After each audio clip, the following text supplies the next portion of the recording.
la R&D est vraiment au cœur de notre projet, puisqu'en fait, nous, on a une grande mission qui est de changer, d'une certaine manière, le monde de la cosmétique. On développe des soins ultra clean, donc on est très engagé dans ce qu'on appelle la clean beauty, mais qui soient à la fois ultra performants, zéro pétrochimie et zéro toxicité. Et puis, il y avait une deuxième mission derrière tout ça, mais alors qui m'était très propre, en fait, qui était mon Graal à moi. J'ai commencé à entreprendre en Russie parce que j'ai suivi mon mari en expatriation. C'était pas une expatriation qui a été choisie de mon côté et il a fallu rebondir, donc c'est comme ça que j'ai créé ma première boîte.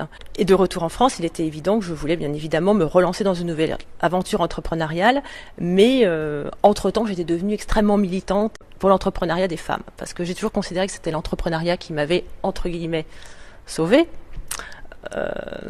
J'imaginais pas ne pas travailler en Russie. Alors c'était un choix qui m'était propre, mais si j'avais pas pu entreprendre, je pense que les choses se seraient passées beaucoup moins bien.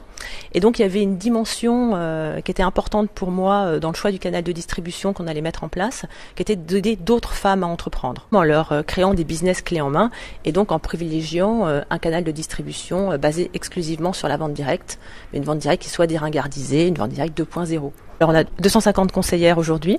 Nous, on est là pour les accompagner, pour les former, pour les aider bien évidemment à se développer, mais c'est vraiment elles qui créent leur business selon leur propre volonté, leur propre style de vie, leurs propres contraintes, leurs propres objectifs. Je pense que l'entrepreneuriat, c'est une chance.